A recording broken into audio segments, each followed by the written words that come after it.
오늘의 말씀 누가복음 18장 31절부터 43절 말씀. 하나님 아버지, 금요일 아침 이 시간에도 주님께서 베푸실 은혜를 사모함으로 주 옆에 나갑니다. 이 시간에도 우리 모두에게 말씀을 통해 하나님의 음성을 들려주옵소서. 예수님 이름으로 기도합니다. 아멘. 할렐루야. 성교회 성도 여러분, 오늘 하루도 하나님의 은혜와 평강이 여러분 삶 가운데 넘쳐나게 축복합니다. 오늘 우리에게 주시는 하나님의 말씀은 누가복음 18장 31절에서 43절까지의 말씀입니다. 오늘 본문이 다루고 있는 두 기사는 인자의 순환과 부활에 대한 세 번째 예언 31절부터 34절, 그리고 여리고에서 한 맹인을 고쳐주신 기적 35절부터 43절까지의 말씀입니다. 여러분, 자신이 보지 못한다고 상상해 보십시오. 얼마나 답답하겠습니까? 얼마나 보고 싶겠습니까? 그런데 보지 못하는 사람들보다 더 불쌍한 사람들이 있습니다.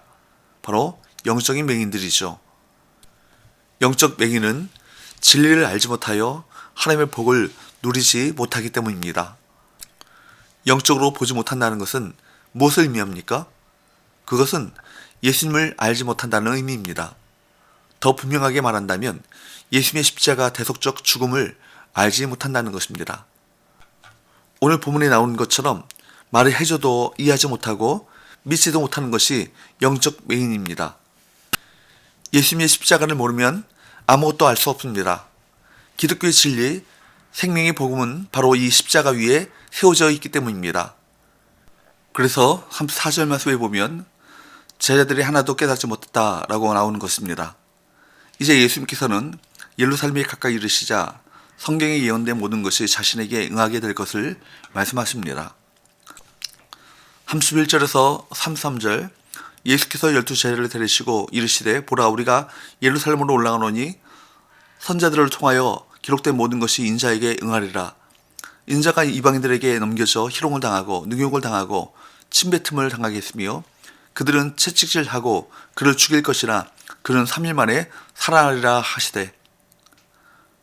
이렇게 말씀하시는데 제자들은 주님의 이 말씀을 하나도 깨닫지 못합니다. 34절, 제자들이 이것을 하나도 깨닫지 못하였으니 그 말씀이 감추었으므로 그들이 그 이르신 바를 알지 못하였더라. 예수님께서는 십자가 죽음을 통해 성경에 기록된 것을 이루시겠다고 하지만 제자들은 이것을 하나도 이해하지 못합니다. 제자들은 자신이 생각하는 영광의 방식으로 나라를 세우고 자신들은 예수님을 따라 권력과 권세를 얻을 것이라고 기대했기 때문입니다. 오직 십자가에 죽으시고 부활하신 후에 만나주시고 알려주셨을 때 비로소 깨달을 수 있었습니다. 이것은 창세전부터 계획하신 것이지만 지금까지는 감춰졌던 하나님의 비밀이었습니다.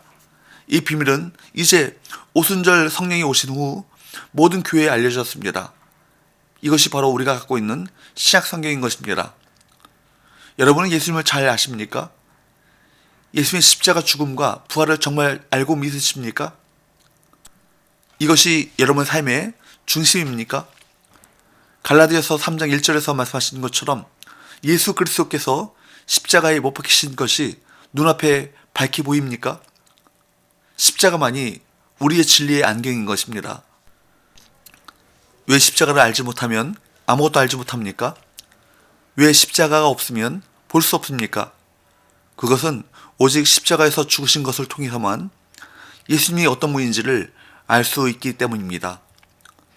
십자가를 모르면 예수님을 모르며 예수님을 모른다면 아무것도 모르는 것입니다. 아주 캄캄한 영적 무지의 상태인 것이죠. 여러분, 제가 지금부터 묻는 것에 대답해 보십시오. 예수님은 십자가에서 왜 죽으셨습니까? 십자가를 통해서 어떤 일이 일어났습니까? 그 십자가가 우리 삶에 어떤 의미가 있습니까? 성경을 다시 보십시오. 십자가를 다시 배우십시오. 십자가를 통해서만 볼 수 있는 것입니다. 이제 예수님은 여리고의 맹인을 고치셔서 보게 하시는 기적을 행하십니다. 35절에서 38절, 여리고에 가까이 가셨을 때 한 맹인이 길가에 앉아 구걸하다가 무리가 지나감을 듣고 이 무슨 일이냐고 물은데 그들이 나사렛 예수께서 지나가신다 하니 맹인이 외쳐 이르되 다윗의 자손 예수여 나를 불쌍히 여기소서 하거늘. 맹인은 나사렛 예수께서 지금 지나가신다는 말을 들었을 때 나사렛 예수여 대신에 37절과 39절에서 두 번이나 다윗의 자손 예수여 라고 외쳤습니다. 지금까지 누구도 예수님께 다윗의 자손이라고 한 적이 없었습니다. 예수님께서 다윗의 보좌에 앉아 야곱의 집에서 통치할 다윗의 자손이라는 이 암시는 누가복음 1장 32절에서 33절에 나오는 그분의 탄생 예언에 등장합니다. 예수님의 법적인 아버지 요셉이 다윗의 자손이었고 그분이 태어나신 곳이 다윗의 동네였습니다. 다윗의 보좌에 앉아 영원히 통치할 다윗의 마지막 자손이 다윗의 동네에서 태어난 것입니다. 예수님은 예루살렘에 올라가 고난과 부활로 다윗 왕권 회복의 결정적인 토대를 마련하실 분이십니다. 인자의 고난과 부활 예언은 그분이 다윗의 자손으로 마침내 다윗의 보좌에서 왕으로 통치할 것과 관련되어 있습니다. 그러므로 여기 맹인이 예수님께 다윗의 자손이라고 외치는 것은 하나님의 은혜로 영적인 눈이 열린 사람의 외침이라고 볼 수 있는 것입니다.